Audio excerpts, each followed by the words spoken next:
The Voice Vista Podcast, venture by Pooja Prasoon.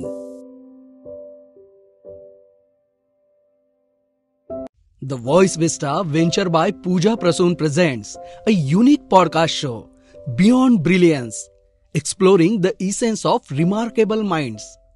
सदरक्षणाय खलनिग्रहणाय हे ब्रीदवाक्य ज्यांच्या जगण्याचा हिस्सा होता, असा खाकी वर्दी मागचा माणूस, कलाप्रेमी, लेखक, मानसशास्त्र तज्ञ, ज्यांना जगण्याचा पासवर्ड सापडलाय असे रिटायर्ड सहाय्यक पोलीस आयुक्त डॉक्टर सीतारामजी कोल्हे यांचे विचार मंथन आज आपण ऐकणार आहोत.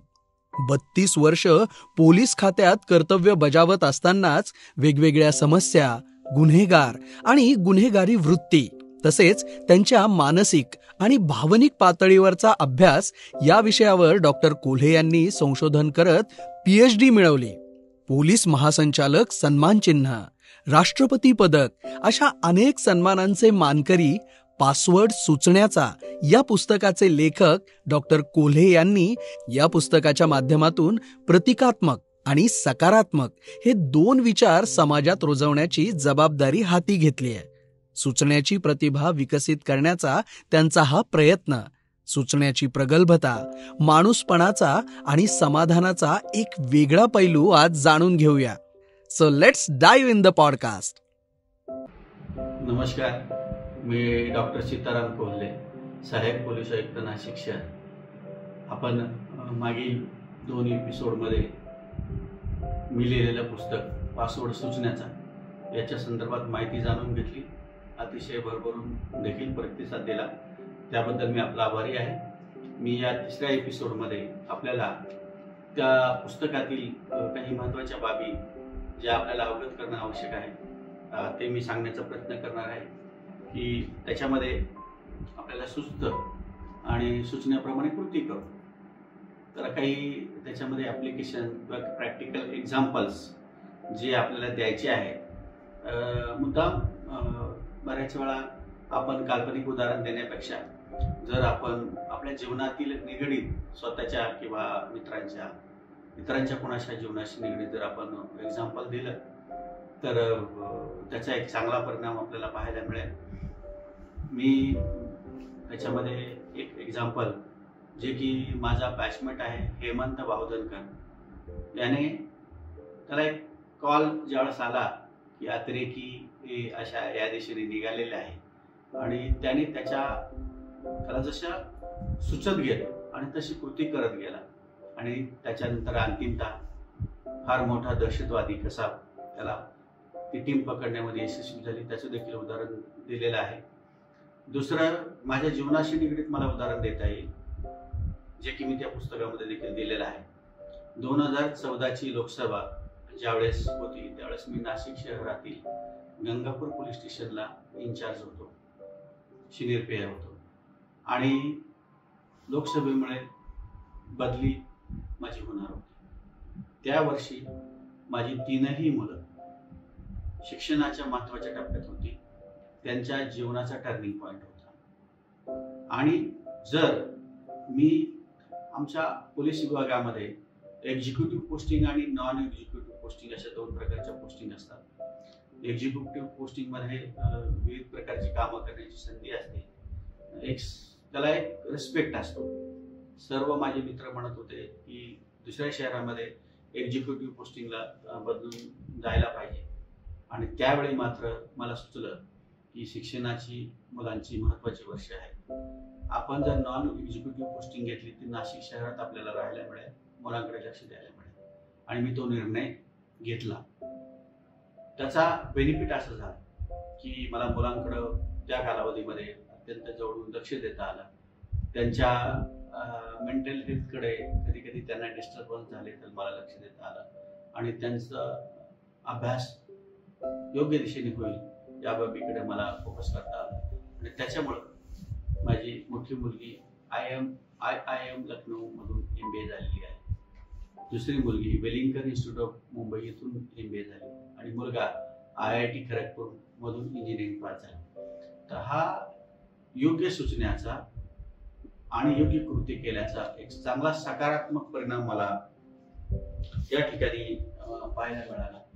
आपण आता असं म्हणून आपल्याला वाटेल की सूचनेचे घटक, सूचनेचे भाग या सर्व बाबींची आपण चांगली तयारी केली, त्याचं चांगलं प्रिपरेशन केलं, त्याच्यानंतर त्याच्यामध्ये सातत्य ठेवलं, त्याची सतत प्रॅक्टिस केली, सूचना आपलं प्रगल्भ झालं, सूचनाचा वेग वाढला, तर मग सूचनामध्ये अडथळे येऊ शकतात का? तर येऊ शकतात.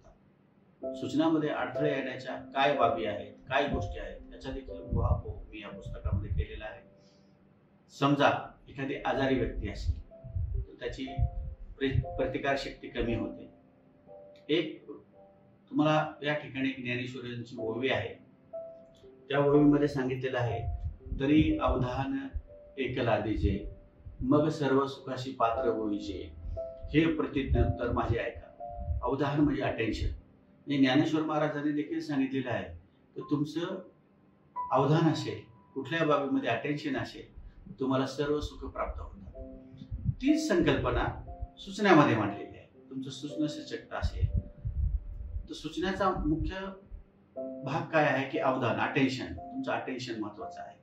आणि त्या अटेन्शन मध्ये डिस्टर्बन्स झाले, अडथळा आला, तुमचं सूचण्याचा वेग मंदावतो. मग आजारी असाल तुम्ही, नशेच्या अंमलाखाली असाल, किंवा तुमची रात्री झोप चांगली झालेली नसेल, किंवा कधी कधी जास्त वयस्कर व्यक्तीला देखील तो प्रॉब्लेम येऊ शकतो. तुमच्या कुटुंबामध्ये काही वाद झालेले असतील, तुम्ही नैराश्याने घेरलेले असाल, किंवा अतिशय तणावाची सिच्युएशन असेल, तर अशा वेळी तुमच्या सूचनेमध्ये अडथळा तयार होतो, तुमचं सूचना बंद होतं आणि मग तुम्ही कृती करत नाही. तर हे देखील याच्यामध्ये मी अगदी सायंटिफिक पद्धतीने मांडण्याचा प्रयत्न केलेला आहे. आणि तो गुंता कसा सोडवायचा, त्याच्यातून कसं आपण बाहेर पडायचं, याचे मार्ग देखील मी त्याच्यामध्ये दाखवलेले आहे. आपल्याला ह्या सगळ्या गोष्टींचं आपल्या ध्येयाप्रती पोहोचण्यासाठी, आपली प्रगती करण्यासाठी कसं आपलं नियोजन केलं पाहिजे, वेळेचं व्यवस्थापन कसं केलं पाहिजे, आपलं प्लॅनिंग कसं केलं पाहिजे, दैनंदिन दिवसाच्या कामाची यादी प्राधान्यक्रमाने कशी करावी, 24 तासाच्या वेळेचं व्यवस्थापन कसं करावं, त्या 24 तासाच्या वेळेमध्ये आपली झोप चांगली घेणं, आपले छंद व्यवस्थित जोपासणं, आपल्याला जे 10 घटक सांगितलेले आहेत त्याची सातत्याने उजळणी करणं, आणि यासोबतच आपल्याला जे काम असाइन झालेले आहे, दैनंदिन जे काम आपण नोकरी करत असाल, काही व्यवसाय करत असाल, तो कसा मॅनेज करायचा, या बाबीच्या गोष्टींचा मी या ठिकाणी उहापोह केलेला आहे. ह्या 24 तासाचं व्यवस्थित प्लॅनिंग, नियोजन केल्यानंतर आपण हे सगळे घटक जर व्यवस्थित जोपासले तर आपलं सूचनाचा वेग व्यवस्थित ठेवता येतो, सूचनाचं प्रमाण व्यवस्थित ठेवता येतं, आणि हळूहळू चंद्राच्या कलेप्रमाणे आपला थोडा थोडा विकास होत जातो. आणि आपण तो दिसत नाही, तो विकास छोटा छोटा असतो, थोडा थोडा असतो. जसं त्या कौन बनेगा करोडपती मध्ये 16 प्रश्न असतात. सुरुवातीला फक्त एका प्रश्नाला 1000, दुसऱ्या प्रश्नाला 2000, तिसऱ्या प्रश्नाला 5000, असं वाढत वाढत जाऊन 25 लाखापर्यंतची रक्कम 12 प्रश्नापर्यंत फार जास्त वाटत नाही. पण तो ज्यावेळेस आपले शेवटचे 4 प्रश्न 25चे 50, 50चे 1 आणि 1चे 7 करोड मिळतात, त्यावेळेस तो ट्रेमेंडस असा बदल, तसाच एक छोटासा सुरुवात सूचनेची होते चांगल्या कृतीमध्ये, ती प्रगतीकडे जाते, आणि अचानक एक दिवस असा दिसून येतो की आपली खूप मोठी प्रगती झालेली असते, खूप मोठा सन्मान आपला समाजामध्ये वाढलेला असतो, आणि एक आपण सन्माननीय व्यक्ती, एक रिस्पेक्टेड व्यक्ती समाजामध्ये वावरत असतो.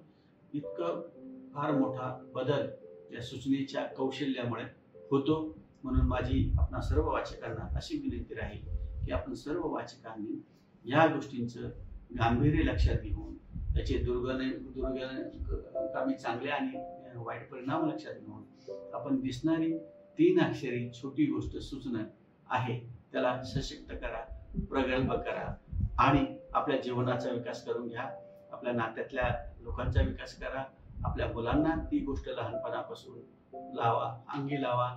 त्याच्यातली सायकोमेट्रिक टेस्ट आहे, ती 14 वर्षाच्या खालील मुलाला आपल्याला अप्लाय करता येत नाही, परंतु त्याच्या घटकांची तयारी मात्र आपण त्याच्यापूर्वी लहानपणापासून करू शकतो. हे आपण सर्वांनी केलंच तर आपलं सर्वांचं जीवन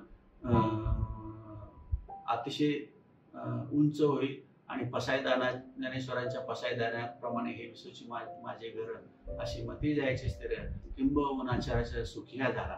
आपण सर्व सुखी होण्याचा आनंद, समाधान मला देखील मिळेल असं मला वाटतं. या निमित्ताने मी आपल्याला सर्वांना हे पुस्तक घेऊन सविस्तर वाचण्याची आपल्याला आवाहन करेल, विनंती करेल. धन्यवाद.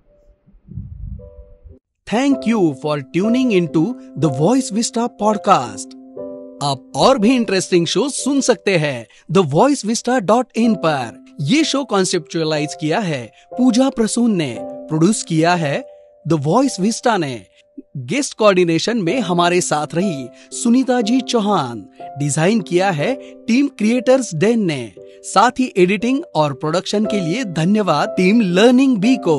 प्रोमो वॉइस दिया है राहुल ढोले ने. लाइक, फॉलो और सब्सक्राइब करना ना भूले.